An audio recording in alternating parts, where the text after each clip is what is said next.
gives you some of the national, how it came about out of the civil rights, how folks like Ted Kennedy were so important, and Obama made sure it continues to happen, and the role it's having. When 1 out of 9 in the state of Illinois, I mean, that blew my mind when Joyce said, "Are you sure about that number?" That just seems so huge. But what an important role community health center, and they continue to be governed by that 51% local community. So aren't we lucky we have folks like Fran to be concerned and interested in? Alma Moody, Yeah, Mrs. Moody. the new building that was built was named after her, as well as the medical director of. Dr. Winfield. Dr. Florence Florence Winfield, Winfield. African-American woman, the medical director of Children's, and then Mrs. Moody. So, and then people sometimes say, "Oh, it's part of Moody Bible," but it's Mrs. Moody, right? These were two strong, powerful women that made it happen. They made hospitals that kind of thought, well, we ought to be doing stuff, but we don't exactly know what. They helped us see what our role could and should be. So. Say, Indivisibles recently had a documentary on the sorry state of hospitals today, where nonprofits are using their money not on patient care, but to acquire other hospitals. And they have 2 billers for every patient, but not enough nurses for every patient. This was a documentary that I saw courtesy of Indivisibles, and I'll try and get the name of it. And I really don't know the group that produced it. So we got a lot of work to do to get our healthcare system on track. And the doctors, as well as the patients, are getting tremendously burned out by all the paperwork and the bureaucracy and the red tape that's involved. So I'm just throwing that out. Thank you, thank you, Sue. Sorry. We have any other questions from any questions in chat? I just want to make an observation or a comment that prior to the 1960s, I mean, you got a dinosaur in your midst. What can I say? There was healthcare in Chicago. It was held, like I know for myself, I got all my vaccinations and my shots through a clinic that was held at Hamlin Park. It was done by public health. And in those days, if a family got, measles or chickenpox or mumps or whatever, they would come out and they would put a big red sign on the door saying contagious with black letters. And I remember my father saying, because I was the oldest and I could bring it home to the elders, he said, Typhoid Mary is living in this house, because we always had that red sign up with the black letters. I just want to say that also at that time in the 40s, Children's Memorial Hospital had a clinic, because I remember going there on the Clybourne streetcar. I don't think they had buses yet. And basically about every 4 months when you went, or whenever, so many times, they would put you behind a brass rail with a green light, and your mother had to explain the financial situation of the family. And at that time, Julia Lathrop Homes was relatively new. It had been built in 1935, and the north side of it wasn't built until the 40s. It was just the south side, south of Diversey, that was built. And most of the people who lived there, like my family, their parents came from someplace else. In other words, you had immigrants. It was all ethnic groups, different groups: Swedish, German, Irish, Italian, Greek, Jewish, Philippines. I mean, that's the neighborhood I grew up in. And people went to Children's Memorial Hospital or to these local, they were public health. And you also had nurses, excuse me, and doctors who came to the home. So that was my experience of public health in Chicago before 1960. Thank you. That's interesting to the background. Thanks, Anne Marie. Oh, you're welcome. one extra thing. I got what is called a double mastoid in 1946. And the only way you could cure it was with surgery, where they opened up the side of your face. And I remember Dr. Noonan from Children's Memorial Hospital coming to our house, our apartment. And he said to my mother and father, I really don't want to have that surgery done on this little girl. And he said, we have a new medicine out. And he said, if you sign for it, she can get it. And we probably won't have to do the surgery. And my mom and dad signed it. And he said that I should drink a lot of fluids. And I think my mother thought I should never stop drinking. I remember she had a Bowman bottle, for an empty Bowman bottle of milk. And every time I drank water or milk or anything, she let me put a penny into the milk bottle. But the name of the medicine that came out at that time was sulfa-drug. And I was one of the first people to get it. And I didn't have to have that facial surgery to correct the double mastoid in my ear. I'm glad to hear that, Anne Marie. Thank you. Fran? Do you have something to share? I do. I was born in 1941 here in Chicago at a private hospital called Lewis Memorial Maternity Hospital on South Michigan Avenue. And this was set up by a man who lost his wife in childbirth. And he supported it, he built it, he supported it. And my thought about, listening to all of this talk about money, what's happened to the rich people like Mr. Lewis? Why isn't there that care to take care of other people the way he did? Because, otherwise my mother would have had to go to Cook County and she never had to suffer that. For all. Yes. There you go. National health care, like Germany. Thank you I'd very like much. to, Like thank everywhere. you. And I'd like to introduce somebody who came in late, this is Ann Sheets.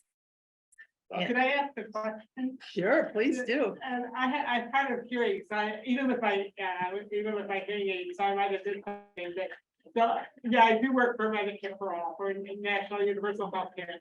How do you think the community health centers could be a model for creating healthcare in every community in the country?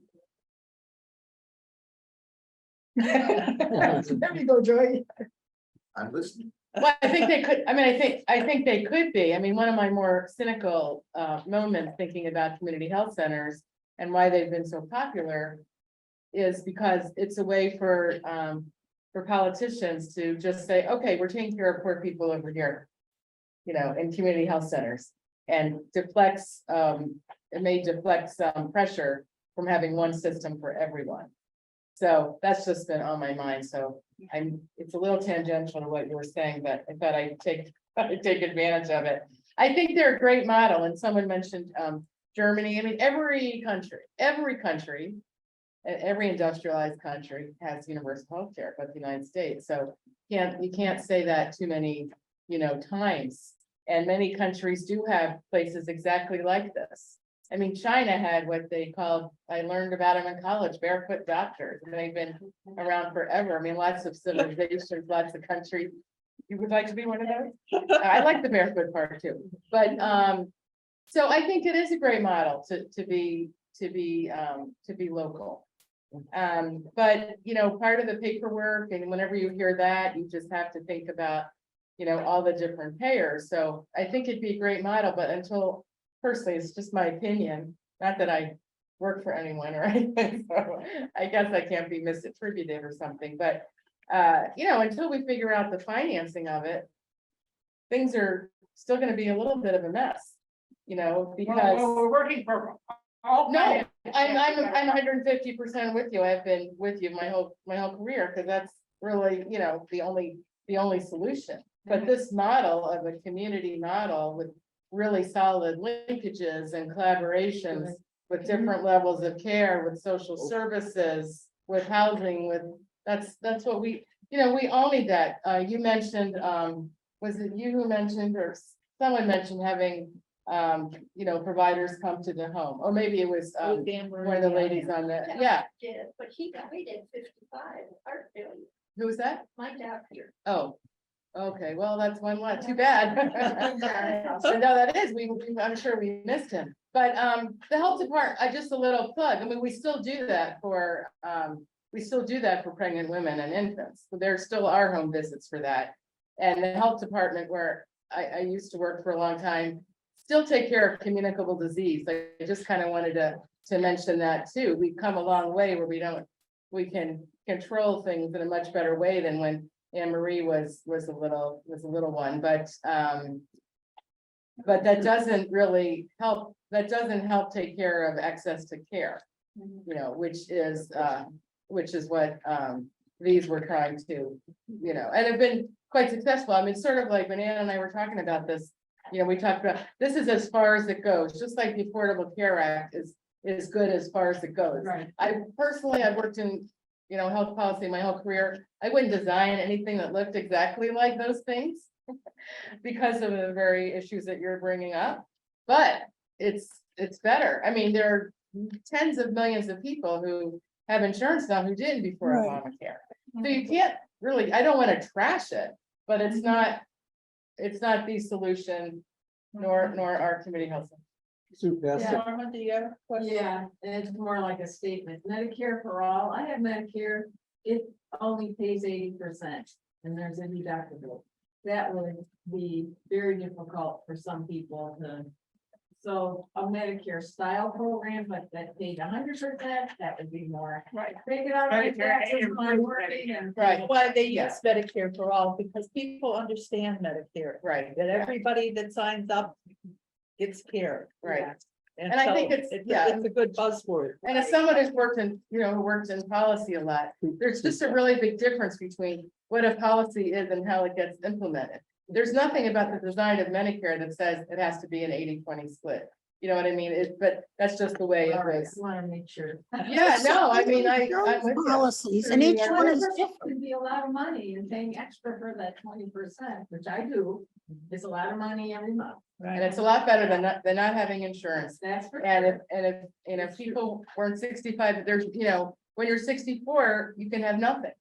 You can be eligible for nothing. And when you're That's right. 65, you have this, largely very good program. So what's wrong with the ones from 0 to 64, Right. right? So I want to put, I Sue have two Caston, you questions. I'm question? trying to get in. Yeah, One- now's your chance. Okay, Go good. Sue. Okay, one is a huge, because there's so many insurance policies and so many variables, and it's so difficult to keep track of the cost of things. We have tremendous amount of way more than other countries is spent on administration, right? Remember, 2 billers per patient, not enough nurses. That's from the documentary I saw. But number 2 is, I wanted to ask, how do the mental health clinics that Rahm Emanuel closed fit in with Chicago Community Health Centers? Good question. They part of it too, or how does that work? How does that fit with the community health centers? Some community mental health centers provide mental health services. And even if they don't, they are required to have a linkage with them. Mhm. So mental health services are part of what is required that a community health center patient has access to, whether it's provided directly or not. They were a network of mental health community mental health centers. So they were separate. There are comparable community mental health centers that are funded just like community health centers are, for mental health, like Thresholds. I can't think of any other names right now. What's the one in Rogers Park? Trilogy, yeah. And so, right, but the ones that were closed were federally funded. I'm sorry, we're funded with local dollars And state dollars. and state Oh, dollars. Okay, Right. I agree with you about coverage. so they didn't get federal Yeah. dollars, they just got local and state dollars. They then. didn't get which kind, federal? They did Well, a not lot of get, the state money comes, yeah, a lot of the state money comes from federal yeah. through these block grants that Medicaid I, and stuff.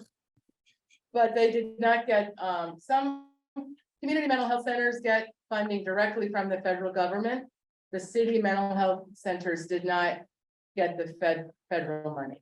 In the Okay. state money where I work, in Franklin Park. Thanks. Community mental health. Right, a lot of the state money came from the feds initially. The Yeah. feds went to the state with the idea that a state would be in a better position to know the local needs, which sometimes, work and sometimes it. Well, thank you one and all. Thank you to our speakers.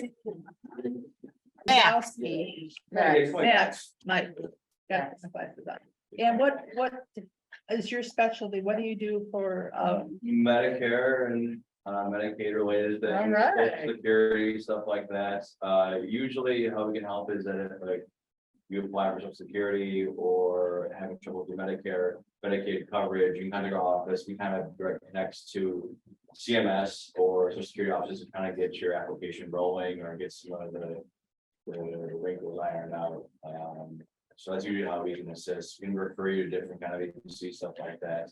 But usually if you have a problem with federal government, we could be your first stop and just kind of go from there. what other federal sort of things does the office generally do? For Yeah, veterans issues, anything to do with the VA, reach out to us, we can help with that as well. IRS problems, I know that usually if you're retired, usually it's a little bit easier, but if you have any kind of problems with your IRS refund, stuff like that, we can help with that.